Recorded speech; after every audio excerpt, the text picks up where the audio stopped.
The police have had leads to some really good cases, violent criminals, and I am not aware of a single case in the last 9 months since the policy has been in effect there's been any problem. Have you heard of the Robert Williams case? Yes, and I'm very angry about that case, and I join Prosecutor Worthy in my apologies to Mr. Williams. But you have to look at the case, and the case, in my mind, is about subpar detective work and subpar warrant prosecutor work. Here's what happened on the case. In 2018, there was a shoplifting case at Shinola. In the spring of 2019, before the Detroit police had any facial recognition software, Detroit police had nothing, a detective from the 3rd Precinct said, I got this video, we should send it to the state police, they've got this facial recognition thing. They got an image back of a person. The precinct then called Shinola and said, we want to bring somebody in for an ID. A security guard came down. They put 6 pictures in a lineup, and the security guard picked the person who had come from the state police. The security guard picked that person out of the photo array. Now, here's the problem. The security guard who was there wasn't there the day of the shoplifting. There was another employee at Shinola who was there, who would have been the best witness, who had actually seen the individual. That witness never came down to look at the photo array. Second, once you have somebody picked out of a photo array, in my mind, because what you need for a warrant is probable cause, I used to do this, that's the start of the investigation. After that, you say, okay, I have this person. Do they have a history of receiving stolen property? Has anybody seen them with watches? Do you ask them whether they were even in town at the time? Unfortunately, the detective didn't do that. The detective sent the warrant request to the prosecutor. The prosecutor's office, their warrant division, is normally very thorough and outstanding, because there's no way a witness who wasn't even there during the crime, that ID should have been deemed probable cause. But somehow the prosecutor's office issued the warrant. Interestingly enough, when Mr. Williams was arrested, the detective who had been on it was off that day. He came in and looked at the video. And when he saw the video, he sent an email to the prosecutor saying, I think this is the wrong guy. I think we should dismiss this case. The prosecutor's office looked at this, got to a supervisor, and as Prosecutor Worthy indicated, they said, we never should have issued this warrant when you didn't even have the witness who was there in the first place. The prosecutor did the right thing and went and initiated the dismissal. In my mind, that is a case where we had detective work that was not up to professional standards. I think the initial warrant prosecutor was not up to the normal standards of the prosecutor's office. And so I think there are serious issues that we're looking at. But to say that reflects on the technology, I just don't think is accurate. It's like saying that because a detective and a prosecutor made a mistake on the handling of DNA in a case, you should no longer use DNA. What you need to do is make sure you have the right protocols, and since September, there are a whole series of protocols in place that this incident would not have been possible. But it's unfortunate that this happened before Detroit had its own facial recognition, before it had its own policy, and there really was no excuse for Mr. Williams having been arrested. So in your opinion, should the officers who arrested him and the person who issued the arrest warrant, should those people have been fired or disciplined in any way, in your opinion? They're going to look at that now, and everybody is reviewing what's done.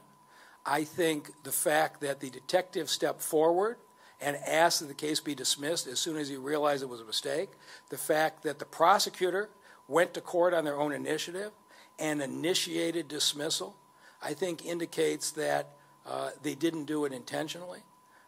But I know Chief Craig does not feel good about the professionalism of that initial detective work.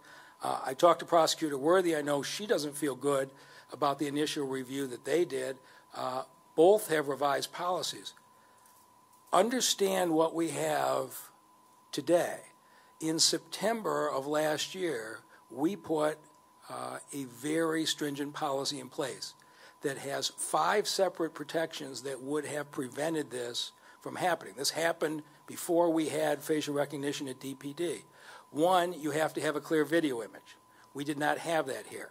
Second, you have to go through the City of Detroit Real-Time Crime Center. Somebody from a precinct can't go to the state police. Everything is done by DPD in a central office.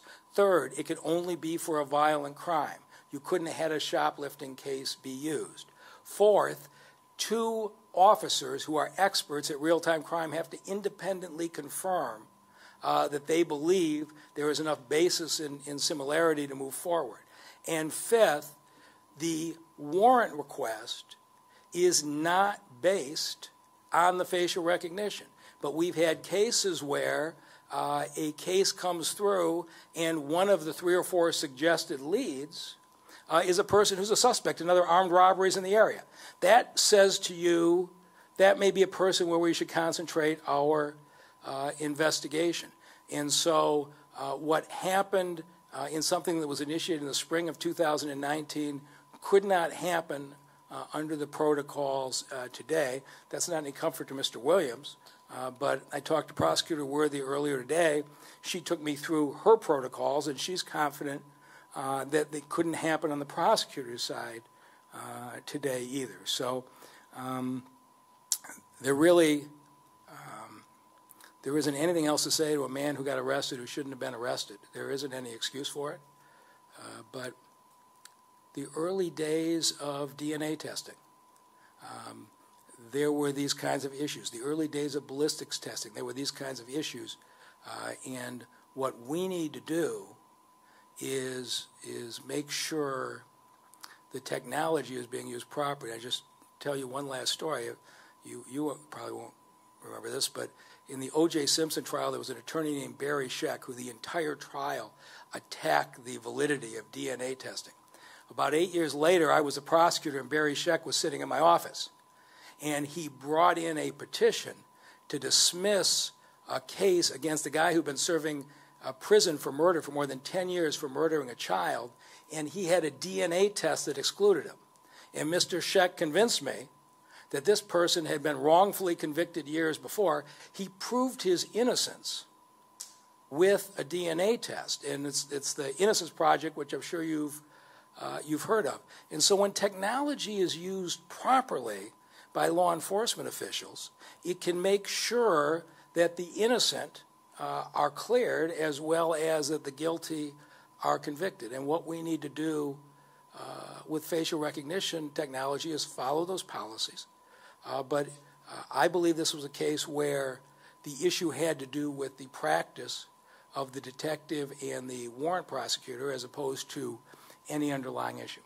So just to be clear, despite the fact that the tech has been known to misidentify black people, black and brown faces, you believe that with the proper policies in place, this technology could actually help solve future crimes? You're asking the question the wrong way. I've never said that the technology identifies anybody. It does not identify people. I'm saying just the opposite. The technology does not definitively identify anybody. It gives you leads. You should not be basing any arrest decision off facial recognition technology, and if you do it in the city of Detroit today, you're fired.